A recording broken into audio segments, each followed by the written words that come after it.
Welcome to the inaugural Bufferball National Championship game. Bufferball is the world's newest grass and sand team sport.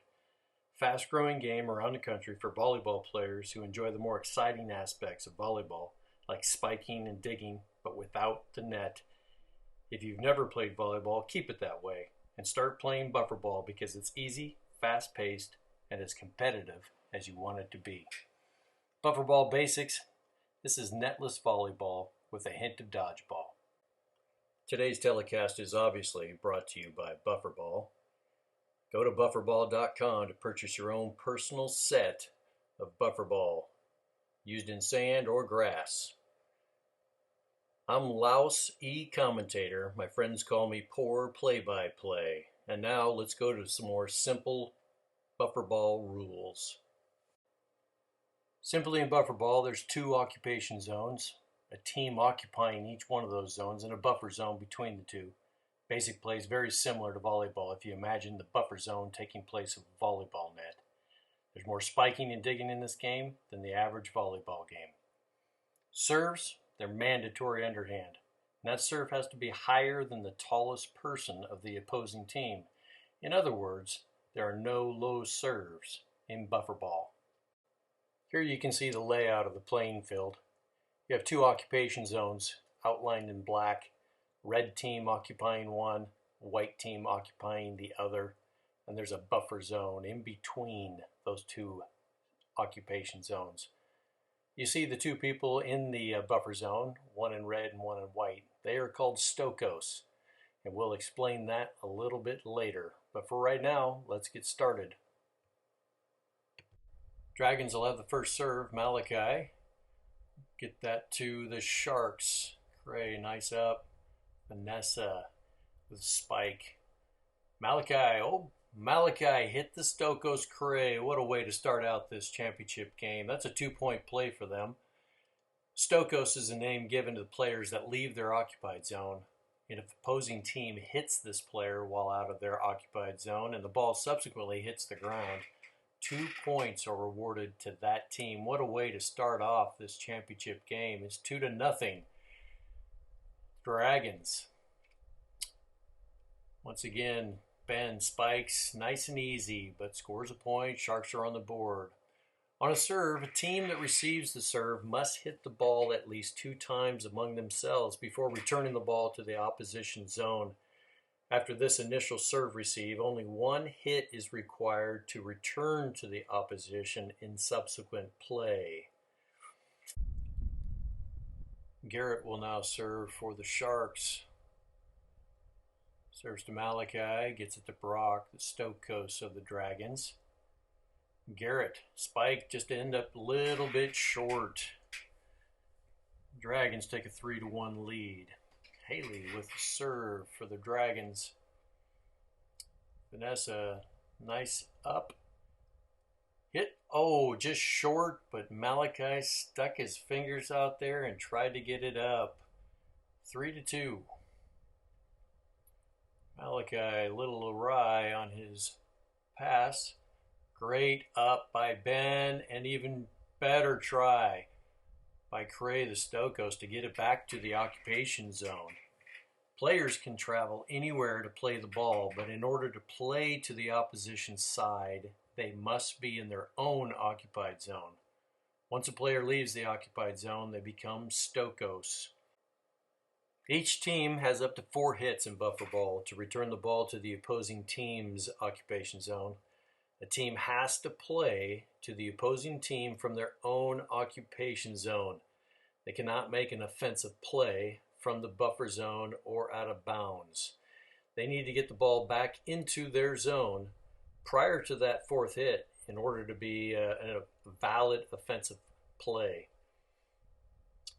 And the Sharks, nice easy set there. And it looks like Ben had a spike, but a little bit out of bounds. That'll be a point for the Dragons. And we have John, a left-hander. She serves a little strong, maybe hitting the weights too much.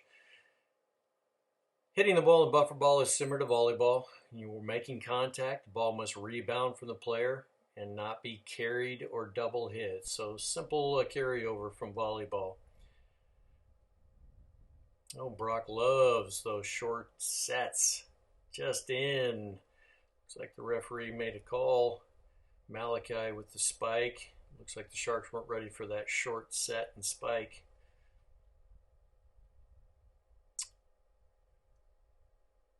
Nice easy play from Vanessa.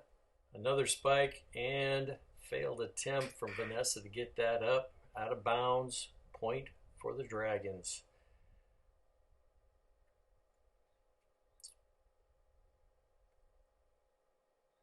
There's the fourth hit and spike. Great up by Malachi. And the Dragons come back just out of bounds.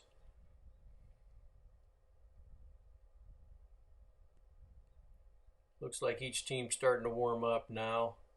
Great ups. You can see Haley stepped out of the occupation zone to get that one back to Malachi. Every player can leave their zone. You just have to make that play. Great play by the Sharks.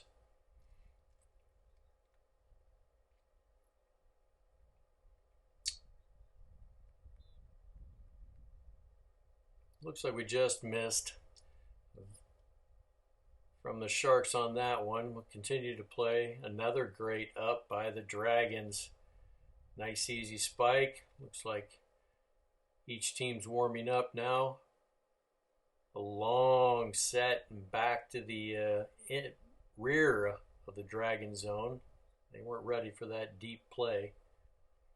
Oh, another 2-point play by the Dragons.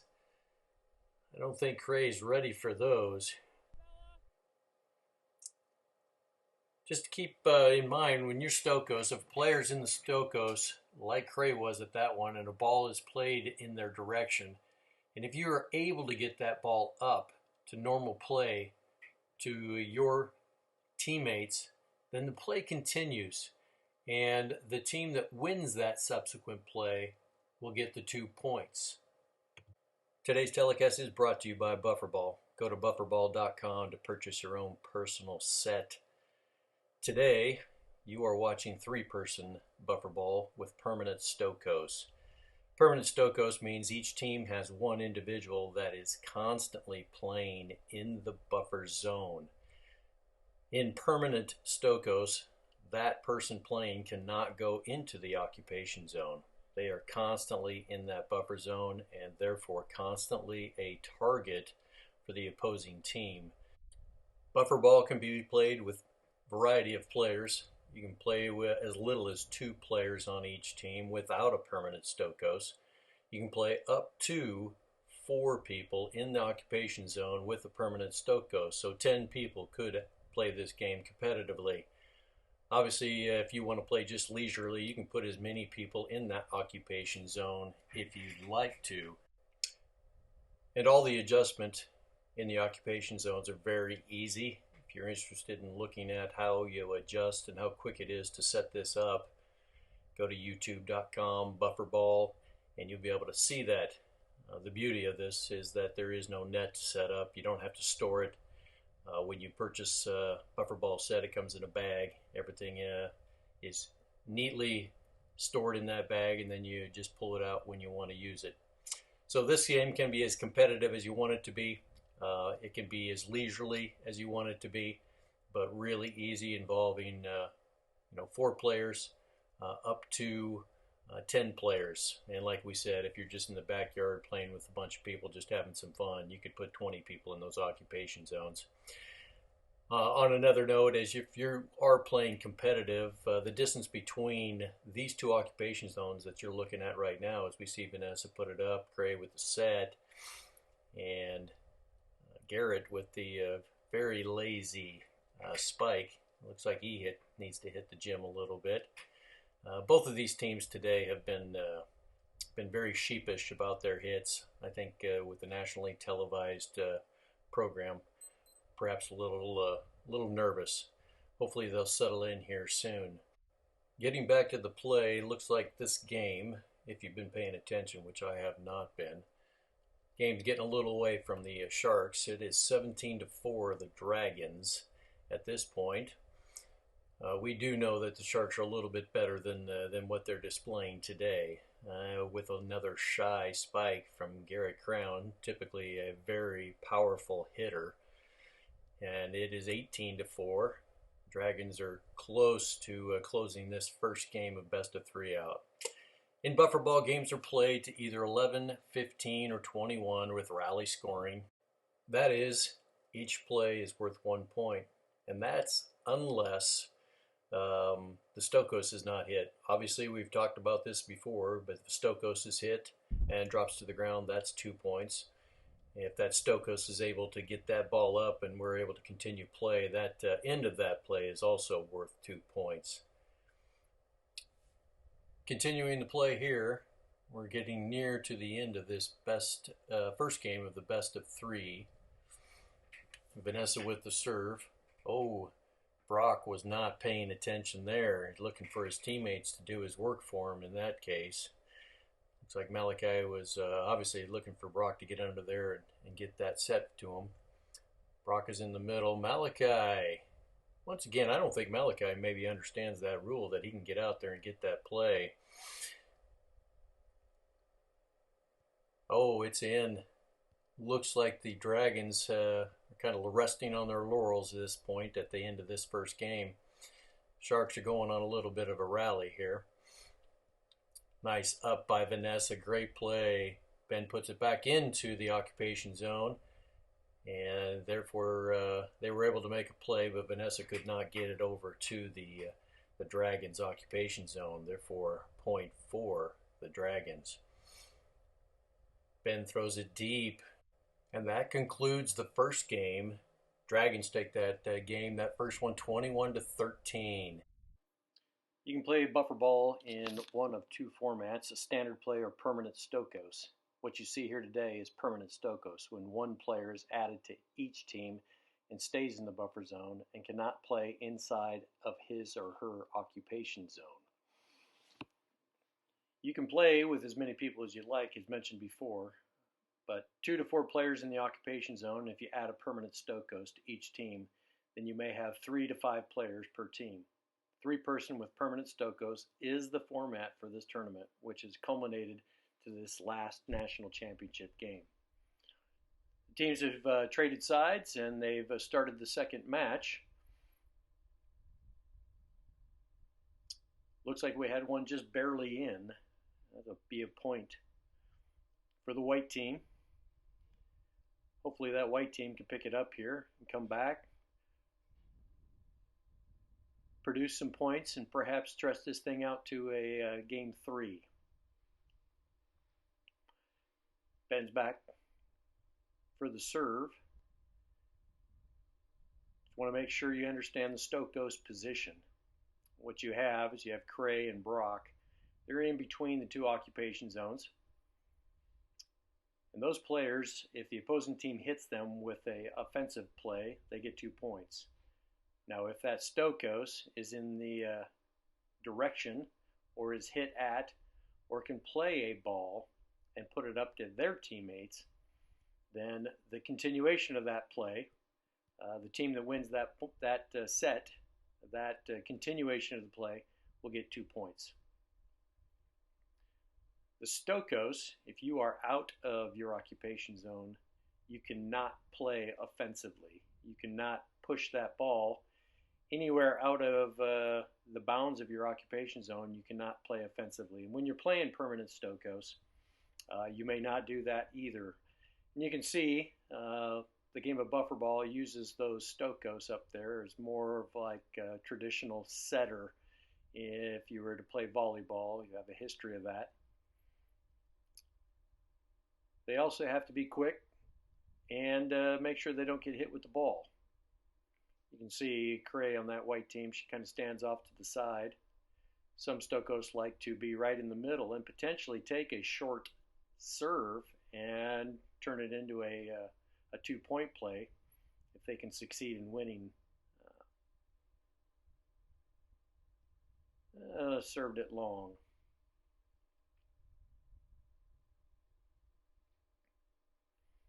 I'd love to see that red team Do a little more. Here's Jonna with the serve. I'd like to say maybe see her a little more involved in some of the play-by-play. Red team seems to have a little two-man deal going there between Brock and Malachi. Whatever works for him. Worked the first game.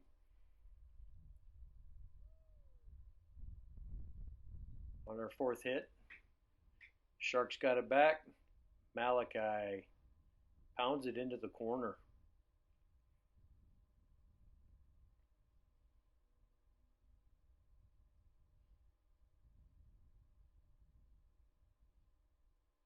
Jonna, the left-hander, serves it up. Ben pushes it over to the opposing team. Malachi puts it down. Oh, that was a good up, and it went directly back into the Dragons' location, which is perfectly okay. Remember, the only time you have to hit it too is when you receive the serve. But Ben put that right back at him. That was a great play. Jonna played it. Here we go. Left-hander puts it up.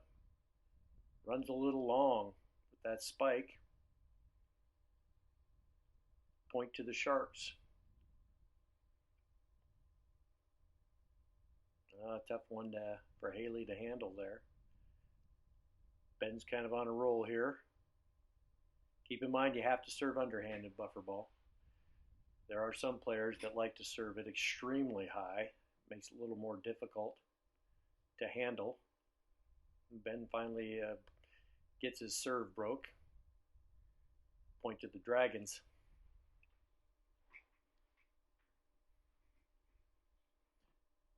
Malachi serves it up.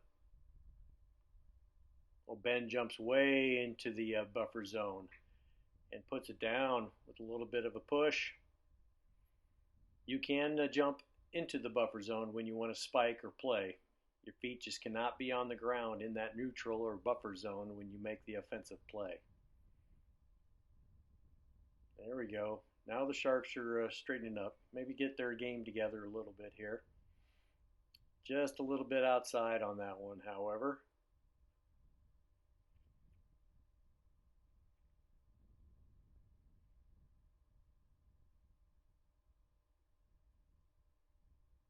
Oh, that was a great attempt to get it back. Great up by Cray, diving to the grass.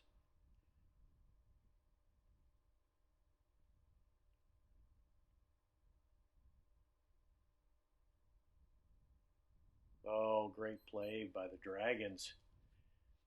Being ready to play, picking up those digs, and being ready.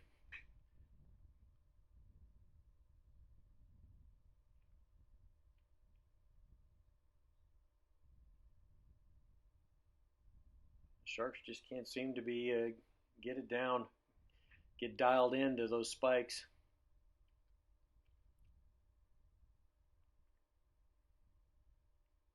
Just a bunch of unforced errors. You can see how disappointed Garrett is with himself.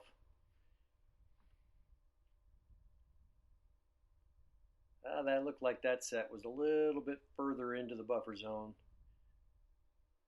than Vanessa could handle.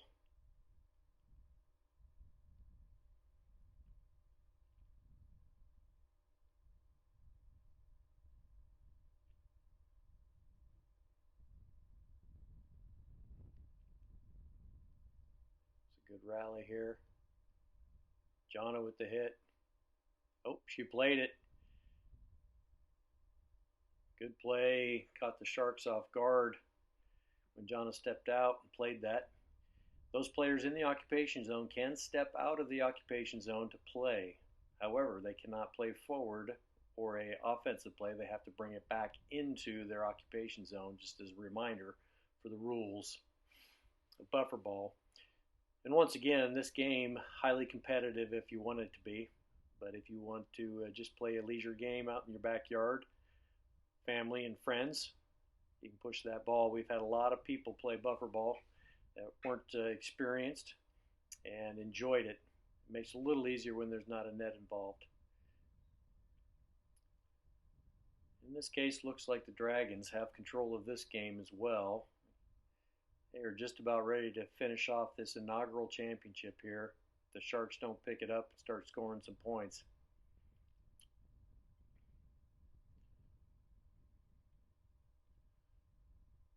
They finally put one in.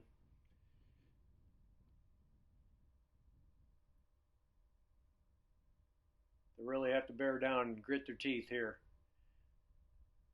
Oh, that was a good save. They got one more play. If Jonna put that back into the occupation zone, either Haley was the last one in there. She could have played that fourth ball over.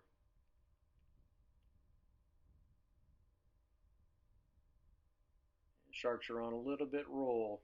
20-10.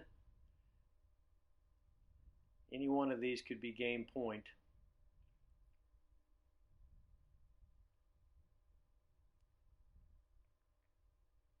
Jonna pushes it over, just can't quite get it there.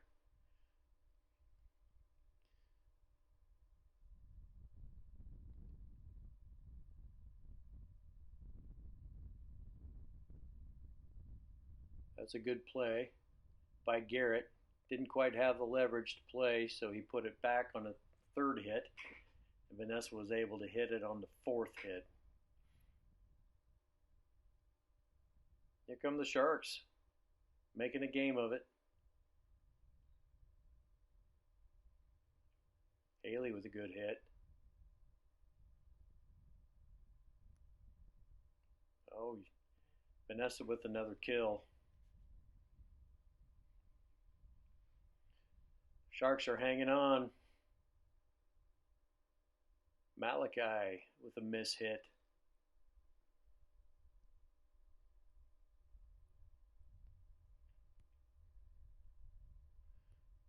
Haley puts over a nice easy one.